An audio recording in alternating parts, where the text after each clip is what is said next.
O saber da tradición, o esforzo do día a día e a paixón polo ben feito marcan a calidade e o sabor dos produtos do mar de Galicia. Porque Galicia sabe. Galicia, o bo camiño.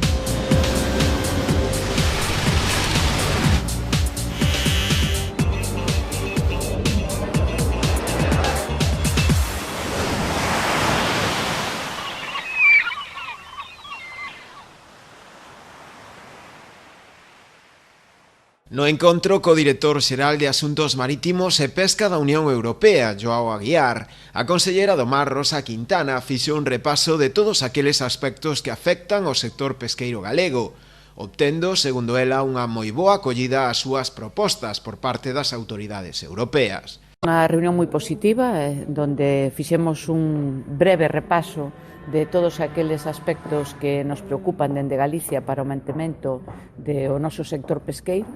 E a verdade é que eu podo constatar que foi o director xeral moi receptivo a todas as propostas que veñen dende Galicia. Se lle fixo a entrega dun documento onde pormenorizadamente se analizan cada un dos puntos que tratamos hoxe e tamén se fai unha proposta de solución aos problemas. A de Galicia non só vimos a trasladar os problemas, senón que entendemos que, igual que a Comisión, somos xestores dunha actividade económica e, polo tanto, analizamos os problemas e tamén aportamos solucións. Precisamente un dos temas abordados na xuntanza foron os TACs e as cotas de pesca.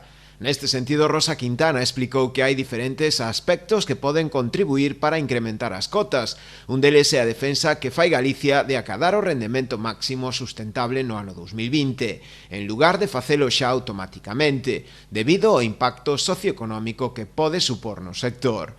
O outro aspecto que citou a conselleira é o dos descartes, xa que unha posibilidade de pesca superior contribuiría tamén ao efectivo cumprimento da prohibición dos descartes e a súa conseguinte obriga de desembarque de todas as capturas, unha razón pola que Galicia solicita un incremento de cotas para poder descargar e comercializar as especies que antes se descartaban.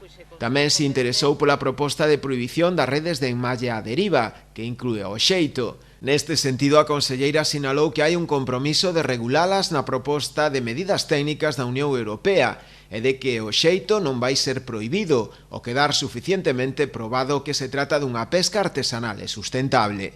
Outro dos asuntos abordados na reunión foi o acordo pesqueiro da Unión Europea con Mauritania.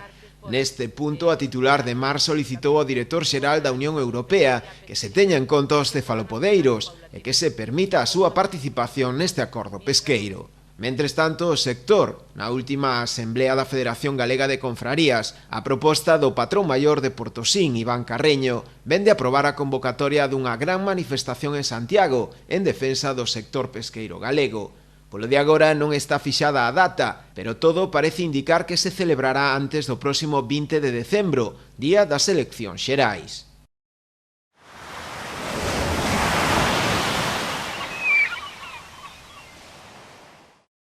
A conselleira do Mar, Rosa Quintana, lembrou as accións realizadas polo Goberno da Xunta dende o ano 2009, dirixidas a acadar melloras comerciais para a produción primaria. Neste sentido, destacou que grazas a estas iniciativas conseguiuse frear o ritmo de axuste das explotacións gandeiras nun 70% e o dos buques nun 68%. O que lle podo dicir é que este goberno ven actuando dende o minuto 1 para que o noso sector primario teña sostibilidade mediante a viabilidade da súa produción. Levamos promovendo accións dende o ano 2009 porque sabíamos da dura situación que atravesaba este sector cando nos chegamos ao goberno. Durante o período 2005-2009 perdíamos 1.770 explotacións lácteas ao ano.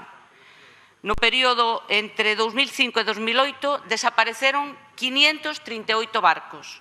Por iso, cando vostedes sinalan a promoción de medidas a futuro, hai que decir que este goberno xa estivo no pasado, está atuendas no presente e vainas a ter a futuro. Só así se entende que o ritmo de axuste de explotacións se frase nun 70% e o dos buques que saen da frota nun 68%. Ademais, sinalou que dende ese ano no eido do mar se incrementaron as cotas de pesca nun 13% e nun 55% o seu valor económico, mellorándose os datos de produción de mexillón e tamén recuperándose as vendas en lonxa. En canto á pesca, a titular de Mar incidiu tamén que dende a Xunta planificouse un programa operativo que permitiu que os case 500 millóns de euros de investimento público vayan dirixidos fundamentalmente á pesca artesanal e tamén á miticultura.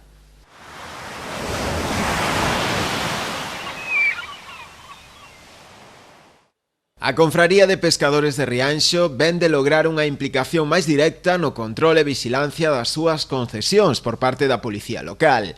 Este corpo de seguridade virá a sumarse aos traballos que dende hai algún tempo ven realizando tamén a Garda Civil, en colaboración cos propios vixilantes do Pósito, coa finalidade de erradicar dunha vez por todas os furtivos das praias. Segundo o patrón maior Miguel Ángel Iglesias, a partir de agora realizarase un traballo máis coordinado, xa que mesmo se elaborou de xeito conxunto un calendario de vixilancias, no que terán en conta tamén as mareas. Segundo el, esta axuda dos corpos de seguridade nos labores de vixilancia nas praias é fundamental. Para nós é moi beneficioso o que é ao respecto cubrir máis terreno, axuda de legalmente poder actuar sobre os furtivos a hora de que podenlle un corpo de seguridade en condicións como é a Guardia Civil ou a Policía Local podría sacar o que é o marisco, entrar en eso xa, cando os nosos vigilantes teñen máis problemas en todo eso.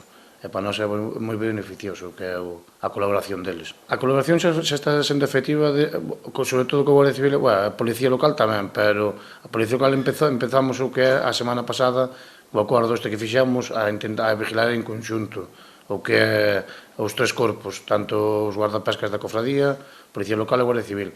A Guardia Civil o teniente xa ten ido con agentes nosos de guardapescas da Cofradía e el solo no coche.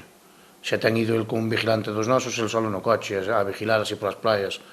E a Policía Local de vez en cando chavámosla e tamén se acercaba aos sitios, pero que agora é unha colaboración moito máis conxunta. Xa van eles á playa, xa non é por chamar, xa eles fan unha ronda de playa tamén xa, de vez en cando, para ver se hai, e se hai xa se dedican a eles a sancionar e a botalos. A presenza de furtivos nos areais rianxeiros lonxe de diminuír, tal e como se agardaba despois de que o furtivismo fose tipificado como delito, parece que vai a máis, polo que os traballos de control nas principais zonas productivas do Pósito teñen que seguir realizándose. Máxime agora, ao achegarnos á campaña de Nadal, na que os mariscadores teñen postas moitas esperanzas debido á demanda de produto para esas datas. O furtivismo radicalos vai ser eu penso, pola nosa parte pensamos que vai ser imposible porque sempre vai haber xente que sempre lle bote cara e todo e sempre vai estar aí. Que non intenta sacar o 100%, pero que sacando o 70 ou 80 é moito marisco que estamos evitando que se leve. Sobre todo de cara ás mulleres, sacar o 70-80%, eso a mellor é un mes ou 2 meses de traballo para as 80 personas que hai agora mesmo traballando, non é? 84.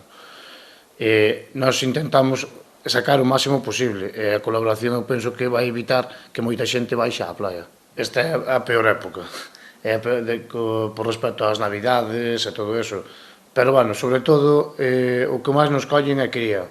Aquí o que había que facer, eu sempre dixen, unha colaboración tanto con a Consellería como con as cofradías para evitar que, non evitar que os furtivos, sino quen lle compra ese marisco. Se nós evitamos quen compre, eles non van á playa porque non teñen a que venderlle esa cría. E a noso que nos mata é que nos están collendo a cría do ano que ven xa. E aí é onde perdemos, estamos perdendo esta campaña porque no medio vai marisco bo, pero tamén vai moitísima cría do ano que ven. E a noso é o que nos está matando eso.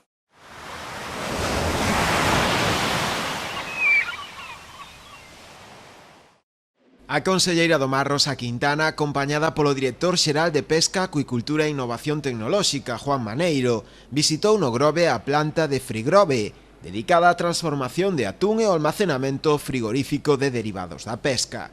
Esta planta pertence á empresa Copper, que forma parte da Sociedade Atúnlo. Frigrove transforma atúns en lombos cocidos refrixerados, principalmente para a industria conserveira en toda España. Ademais, conta cun almacén frigorífico e desenvolve servizos de carga, descarga e almacenamento de túnidos. Cooper entrou a formar parte do seu accionariado no ano 2004 e no 2010 Frigrove inaugurou en Cambados Fricán, planta para a conxelación e almacenamento de túnidos e peláxicos, así como a elaboración de lombos de atún crus. Tunlos un proyecto que se basa pues eso, en el know-how y la tradición de transformación de productos del mar gallegos, en todo lo que la industria gallega ha aportado y sigue aportando bueno, pues al sector de los productos del mar, junto con la capacidad extractiva de unos socios, una flota atunera vasca muy importante, con todos sus productos también certificados. Y bueno, con esa unión y con esta empresa lo que tenemos es una vocación y un proyecto exportador, sobre todo basado en productos de alta calidad, como decía Rosa, sostenibles y destinados a mercados que buscan un producto de calidad con garantía de sostenibilidad social y sustentabilidad pesquera. El 70% de nuestras ventas en el último año fueron en Europa, fuera de España y norte de África y Europa, sin contar España. Lo que es el mercado español es un 30%. Pues vendemos en Francia, vendemos en Italia, vendemos en Portugal, vendemos en Marruecos, en Argelia, en Túnez, vendemos en países árabes, también estamos comenzando a vender en países árabes. Bueno, en todos los mercados que demandan este tipo de productos, de alta gama y con una calidad indiscutible. Na visita, a titular de Mar destacou a internacionalización e a innovación desta empresa. Segundo ela, esa internacionalización reflíctese na súa presenza en España, Italia, Marrocos, Cabo Verde e Asia, nas 4 plantas operativas que posúe. Tamén destacou o seu volume de vendas de arredor 100.000 toneladas anuais e nos 900 empregados dos que dispón en todo o mundo. Para min é un motivo de satisfacción ver unha empresa galega que aposta, e nunca mellor dito, por a internacionalización e por a innovación. Creo que esas son as dúas claves de éxito que leva conseguido esta empresa galega, pero xa unha empresa consolidada a nivel internacional. Si mal non recordo, está en Tailandia, está en Marrocos, está en Cabo Verde, agora me dicen que tamén vai para Seychelles. Bueno, pois a verdade é que eu creo que tanto a pesca como a acuicultura poden entender que aquí en Galicia teñen unhas empresas de transformación que están apostando pois por manter a innovación como elemento fundamental que nos diferencie dos demais países. Estamos apostando por a calidade, o podedes ver, estamos nunha empresa que ten todos os seus produtos certificados e, polo tanto, eu creo que a verdade é que nada mellor para a Conselleira do Mar que visitar unha empresa que reúna os exemplos do que nós, en teoría, queremos facer con todo o noso sector pesqueiro. Apostar por a calidade, en primeiro lugar, a internacionalización e a innovación. Son as claves, eu entendo, do desenvolvemento a futuro desta actividade.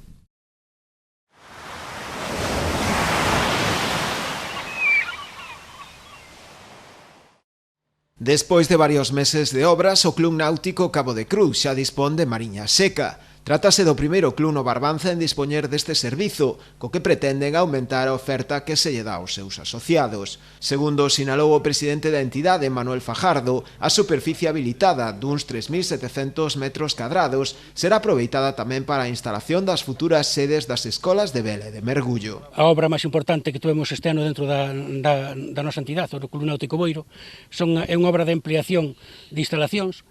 Realmente sabedes que levamos xa bastantes anos luchando para que isto fora unha realidad. Gracias á aportación de empresas do noso Concello conseguimos que isto sea xa unha realidade. E podemos decir que temos agora en este momento unha ampliación de 3.700 metros cuadrados.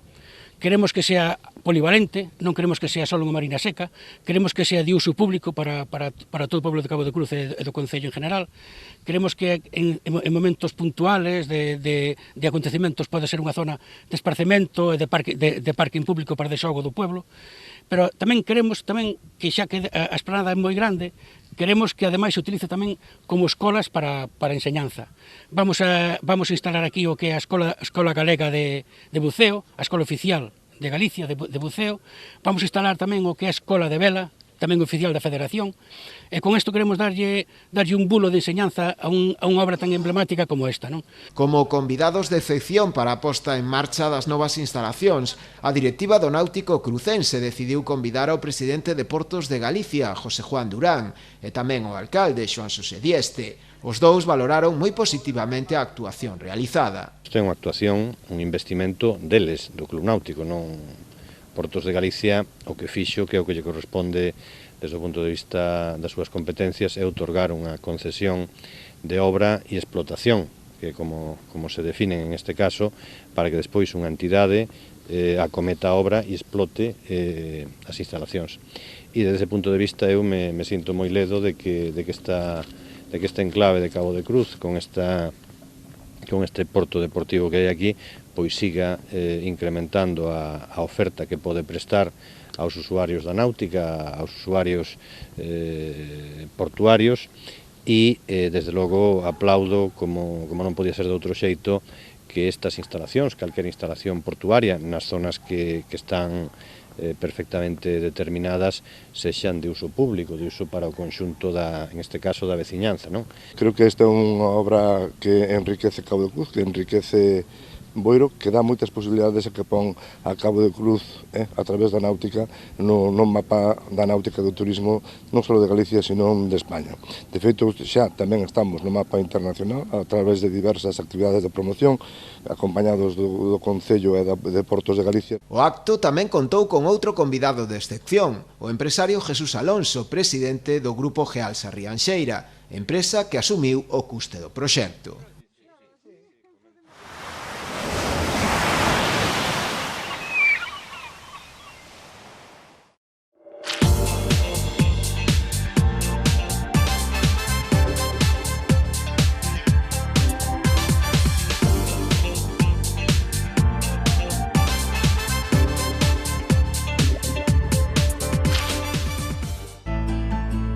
O saber da tradición,